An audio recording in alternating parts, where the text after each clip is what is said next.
melakukan kita kan tahu bulan Rajab ini merupakan bulan istimewa ya Pak ya. Jadi berarti apa yang kita lakukan di bulan Rajab ini mungkin pahalanya akan dilipat gandakan di berbeda dari bulan-bulan lainnya, begitu nggak Pak? Iya. Amal ibadah yang dilakukan di waktu-waktu yang istimewa, termasuk bulan-bulan yang istimewa, tentu akan mendapatkan kemuliaan, ya pahalanya ditingkatkan. Sebagaimana juga kita harus lebih waspada juga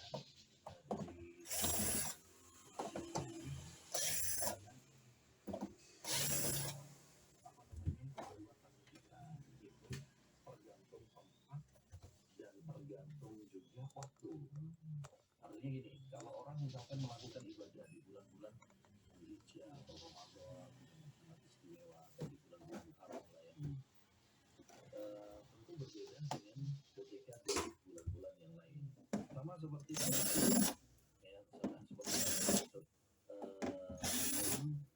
melakukan ibadah ya di bulan di Masjidil Haram atau di Nabawi, ya tentu berbeda dengan di masjid-masjid yang lainnya. Bagaimana juga orang melakukan persiapan, ya mudah-mudahan nggak ada. Seandainya ada orang melakukan kemaksiatan di masjid, itu tidak sama ketika dia melakukan kemaksiatan di tempat yang lain, di hotel misalkan atau di rumah. Ya. Kenapa? Karena ada kemuliaan tempat tadi. Nah, begitu juga dengan amal-amal kebajikan. Amal-amal kebajikan ini kalau kita lakukan di bulan-bulan yang istimewa akan ada yang dilipat gandakan oleh Allah Subhanahu wa Ta'ala. Sebagaimana juga kalau kita melakukan kejahatan juga, ya tentu ini tidak sama kalau di bulan-bulan yang lainnya. Ya, ini artinya kita mau memulihkan bulan ini harus disiap. Dan itu harus kita tanamkan pada diri kita untuk mengagungkan Allah Subhanahu wa Ta'ala, mengagungkan syiar-syiar Allah, mengagungkan bulan-bulan yang dimuliakan oleh Allah Subhanahu wa Ta'ala ini. Nah, itu tentunya dari lubuk hati gitu ya, dari lubuk hati. Kalau kita tidak ada pengagungan kepada Allah Subhanahu wa Ta'ala, ya akhirnya bulan Rajab mungkin nggak ada bedanya dengan bulan-bulan yang lain gitu ya. Tidak ada perbedaan, ya. Padahal seharusnya ada perbedaan karena ini lebih dimuliakan oleh Allah, ya berarti kita harus lebih menghormati dan lebih mengagumi. Ya. Kalau boleh kita breakdown lagi tentang bulan Rajab ini yang pernah Anda baca Ustaz ya, terkait dengan bulan Rajab ini. Jadi bulan ini merupakan salah satu yang dilarang oleh bangsa Arab dulu Ustaz, berperang pada bulan Rajab. Benar nggak ini kayak gini Ustaz? Jadi saking diagungkannya itu sampai dulu bangsa Arab tuh tidak berperang di bulan Rajab. Ya benar. Ya, jadi orang-orang jahiliyah dahulu ya sebelum datangnya Islam sangat mengagungkan bulan Rajab ini. Sampai yang biasanya perang itu, tapi kalau sudah masuk bulan-bulan yang haram tadi, itu mereka nggak jadi perang gitu, libur dulu gencatan senjata. Iya, ya, jadi bulan ini bulan yang sangat istimewa bukan hanya oleh agama Islam saja, bulan-bulan masa-masa jahiliyah itu dan sebelum datangnya Islam, mereka juga sangat memuliakan, termasuk dengan melakukan gencatan senjata, tidak melakukan perang di bulan ini. Hal yang menunjukkan hal itu ada sebuah riwayat dari sahabat Abu radhiyallahu anhu bahwasanya beliau ketika mendapati orang-orang puasa di bulan Rajab, ini puasa khusus ya, bulan Rajab, ya dimarahi sama Umar bin Khattab radhiyallahu anhu yang mengatakan jangan kalian mengkhususkan Rajab ini dengan puasa, karena ini adalah bulan yang diagungkan oleh orang-orang jahiliyah dahulu. Jadi artinya orang-orang jahiliyah dahulu juga mengagungkan bulan Rajab ini, ya karena orang-orang jahiliyah ini juga sebenarnya dahulu mereka sudah sampai kepada mereka tentang dakwah Nabi Ibrahim. Cuma sebagian ada yang mengikuti, ada yang sebagian yang tidak. Makanya haji haji mereka tahu haji itu cuma cara hajinya sudah nggak benar gitu. Rojab mereka ngerti bahwa itu adalah bulan yang istimewa, ngerti ya, cuma perbedaannya kan kalau mereka melakukan ya apa namanya di bulan Rajab itu amalan-amalan nggak pakai tuntunan gitu. Kalau kita sekarang bulan Rajab kita agungkan, kita muliakan, tapi sesuai dengan tuntunan dari Rasulullah Shallallahu Alaihi Wasallam gitu. Jadi memang ini bulan yang istimewa. Sebelum Islam pun orang-orang jahiliyah mengagungkan bulan Rajab. Oke, Ustaz. Ini ada lagi beberapa artikel yang Anda baca nih, Ustaz. Jadi kalau kita search di Google misalnya bulan Rajab gitu. Jadi ada beberapa, itu salah satunya mungkin yang paling banyak itu adalah puasa 3 hari bulan Rajab. Tapi ada yang menarik menurut Anda ini saat Anda membaca sebuah artikel kenapa sih kita harus mengagungkan bulan Rajab itu. Jadi di antaranya yang pertama, bulan Rajab merupakan pembebasan Baitul Maqdis di Palestina. Yang kedua, Raja Habasya wafat di bulan Rajab. Yang ketiga, Imam Syafi'i wafat di bulan Rajab. Nah, ini merupakan sesuatu nggak sih Ustadz yang menurut kita itu salah satunya kita mengagungkan bulan Rajab itu karena peristiwa-peristiwa itu yang terjadi setelah Nabi ya. Jadi ada yang artikel yang Anda baca seperti itu. Gimana menurut Ustadz?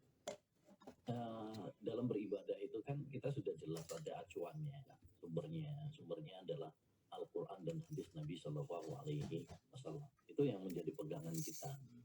Ya, itu yang menjadi pegangan kita. Adapun di bulan ini wafat Imam Syafi'i atau tadi ada penaklukan Baitul Maqdis ya dan sebagainya, atau wafatnya Raja Habasya, ya ini nggak bisa dijadikan sebagai dalil tentang disyariatkannya melakukan amal ibadah khusus di bulan Rajab, sama sekali tidak bisa. Kenapa? Karena wafatnya itu kan bukan suatu syariat ya.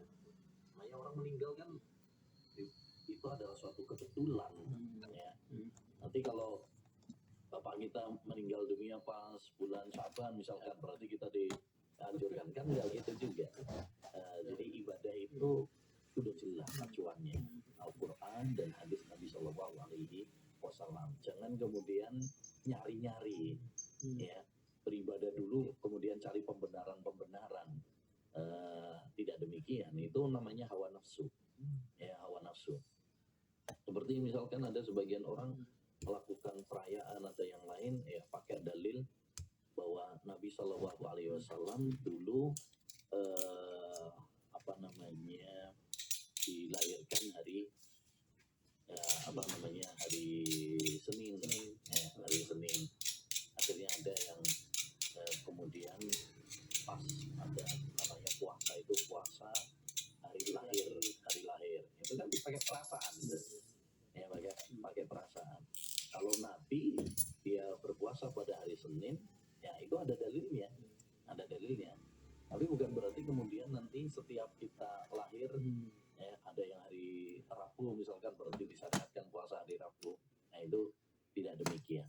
Jadi hal-hal yang sifatnya itu suatu kebetulan ya, fulan wafat tahun ini, fulan lahir tahun ini, itu tidak bisa dijadikan sebagai dalil atau hujjah untuk membenarkan suatu amal ibadah. Ingat bahwa kaidah yang disebutkan oleh para ulama bahwa hukum asal ibadah itu tidak boleh sampai ada dalil yang mensyariatkan. Berbeda dengan masalah-masalah dunia. Kalau masalah-masalah dunia, silahkan hukum asalnya boleh. Misalkan nih mikrofon atau alat petik misalkan, atau TV sekarang. Ini masalah-masalah dunia silahkan ya, sampai ada dalil yang melarang ya.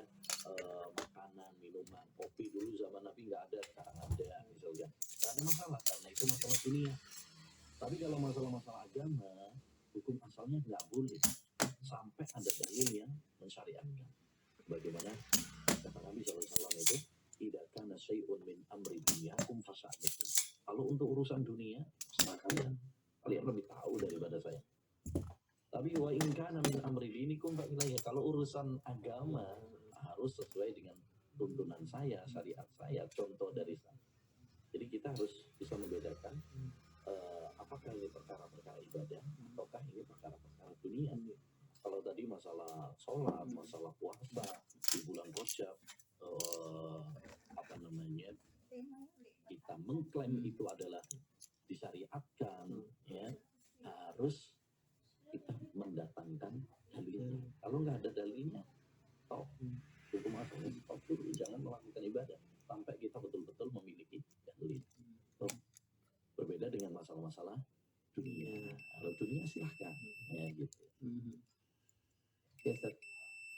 Salah satu yang ada di bulan Rajab ya kan, yang mungkin kita banyak tahu ini Ustaz, yang ada di tanggal 27 Rajab nih Ustaz. Salah satunya yang tadi Ustaz sampaikan itu adalah Isra Mi'raj.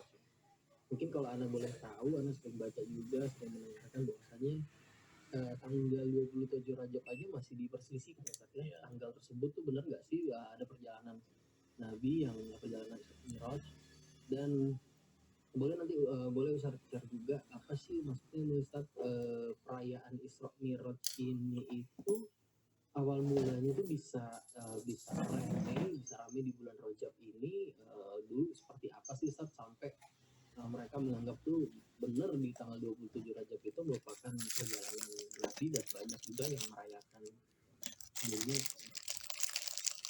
Ya, tentang Isra Mi'raj.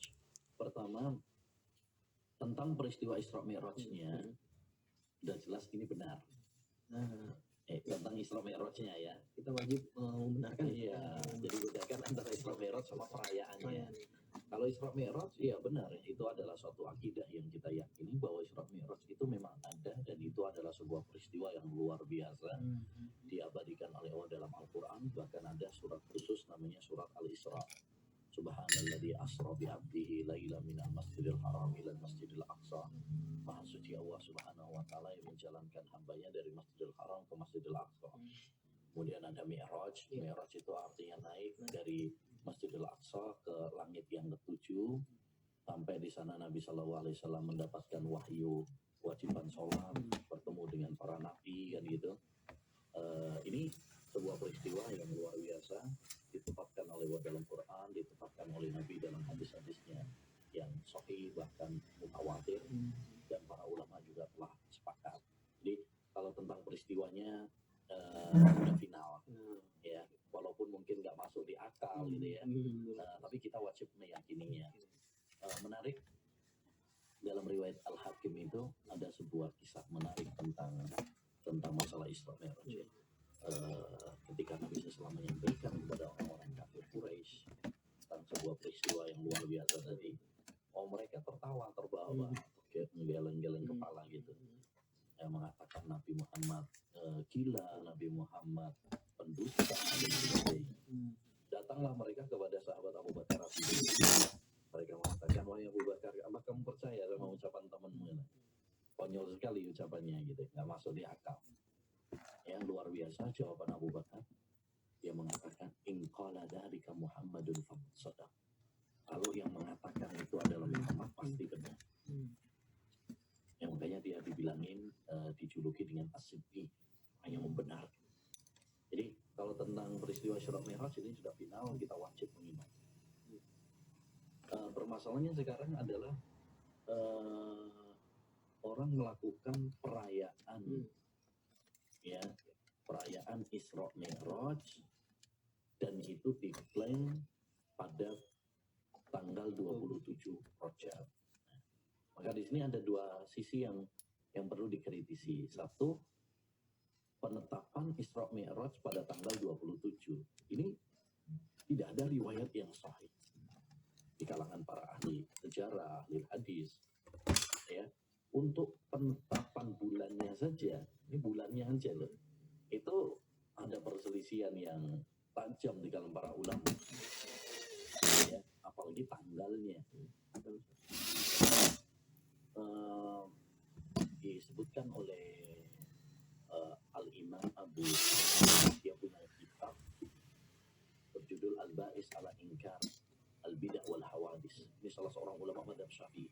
Dia mengatakan adapun yang disebutkan oleh para tukang cerita, Al-Qusas, itu tukang cerita, bahwasanya Isra Mi'raj itu terjadi pada tanggal 27 Rajab, kata beliau, ini adalah suatu kedustaan.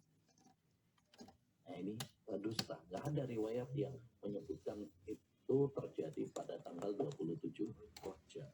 Ada dalilnya, bulannya tidak dipersepsikan, apalagi tanggalnya. Bahkan sebagian para ulama mengatakan pendapat yang mengatakan bahwasanya Isra Mi'raj itu terjadi pada tanggal 27 Rajab itu pendapat paling lemah yang ada. Jadi bulan-bulan yang lain ada beberapa pendapat, tapi yang paling lemah itu adalah tanggal 27. Yang nggak taunya, yang viral itu malah yang lemah itu. Yang diyakini sebagai hari Isra Mi'raj ternyata malah ini yang pendapat yang paling lemah tadi. Jadi intinya tidak ada riwayat yang sahih bahwasanya Isra Mi'raj terjadi pada tanggal 27 Rajab. Terus kapan? Wallahu a'lam. Kita nggak tahu kapan Isra Mi'raj itu pastinya terjadi, wallahu a'lam. Karena tidak semuanya